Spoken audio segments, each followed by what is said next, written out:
Donate card और voice of slum जुड़कर दिल्ली और नोएडा के स्लम्स में गरीबों को फ्री ऑक्सीजन सप्लाईज प्रोवाइड करने का प्रयास कर रहे हैं। डिस्क्रिप्शन में दिए हुए लिंक पर जाकर डोनेट कार्ड पे अभी डोनेट करें। इन गरीब परिवारों का सहारा बने। नमस्कार, स्वागत है आपका एमपी तक पर। मैं हूं रवीश पाल सिंह। मध्य प्रदेश में इन दिनों एक आईएएस अफसर की जो प्राइवेट चैट होती है अपने अधिकारियों के ग्रुप में, वो वायरल होने के बाद मध्य प्रदेश की सियासत में जबरदस्त गहमागहमी बनी हुई है। कांग्रेस ने इसे लेकर के शिवराज सरकार पर हमला बोला है, तो वहीं दूसरी तरफ आईएएस अफसर के इस कृत्य पर उन्हें सरकार ने नोटिस भेज दिया है। दरअसल ये पूरा मामला शुरू हुआ जब हाल ही में एक ग्रुप में जो चैटिंग थी आईएएस अफसरों के बीच की, वो वायरल हो गई। इस चैटिंग में बड़वानी के अपर कलेक्टर रह चुके लोकेश कुमार जांगीड़ अपने साथ काम करने वाले अफसरों की कार्यशैली पर सवाल उठा रहे थे।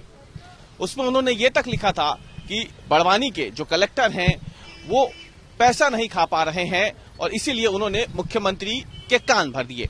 ये उस चैटिंग में आईएएस अफसर लोकेश कुमार जांगीड़ की तरफ से लिखा गया था, कथित तौर पे जिस चैटिंग वायरल हो रही है।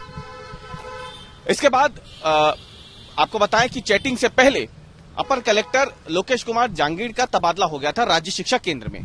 ये चैटिंग उसके बाद की है।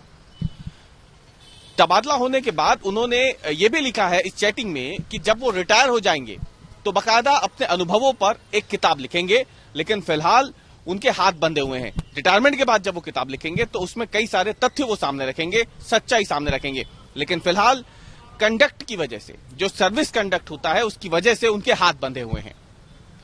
अब जब ये चैट वायरल हुई तो ये कांग्रेस की तरफ से बात निकल के सामने आई कि दरअसल जो आईएएस अफसर हैं उन्होंने बड़वानी में रहते हुए, बतौर अपर कलेक्टर रहते हुए, गंभीर रूप से जो भ्रष्टाचार वहां पे हो रहा था कथित, उसका खुलासा उन्होंने किया था, उसे पकड़ लिया था, इसीलिए उनका तबादला कर दिया गया। ये कांग्रेस का आरोप है। कांग्रेस ने साफ तौर पे इसमें राजनीति करते हुए बताया कि जिस तरह से लगातार उनके तबादले किए जा रहे हैं आईएएस अफसर को, अब मजबूरन महाराष्ट्र कैडर के लिए अपना जो इंटर कैडर डेपुटेशन होता है उसके लिए अर्जी देनी पड़ गई है।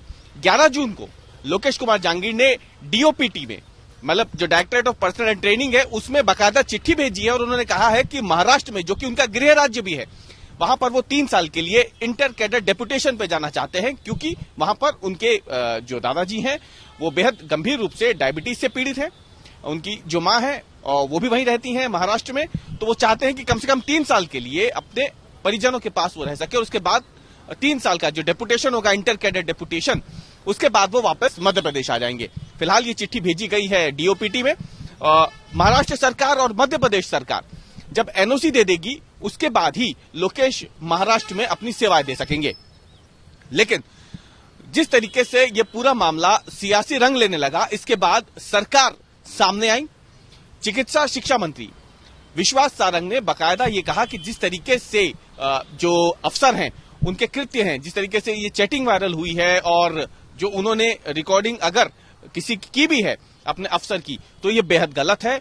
ये एक तरीके से आपराधिक कृत्य तो है ही, लेकिन इसके साथ ही जो उनका आचरण है सर्विस के साथ में, उसके भी खिलाफ है और इसीलिए उन्हें नोटिस भेजा गया है, उनसे जवाब मांगा गया है। ये कहना है चिकित्सा शिक्षा मंत्री विश्वास सारंग का, जो कि मध्य प्रदेश शासन की तरफ से बतौर प्रवक्ता ये बात कर रहे थे।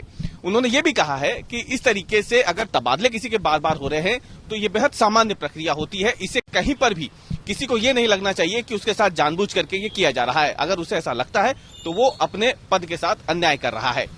लेकिन इन सब के बीच सवाल अभी भी ये उठ रहा है कि जिस तरीके से हरियाणा में अशोक खेमका के लगातार तबादले हुए, तो जिसके बाद वो लगातार सुर्खियों में रहे थे, महज कुछ सालों की नौकरी में ही लोकेश कुमार जांगीड़ के भी 8 से ज्यादा तबादले हो चुके हैं।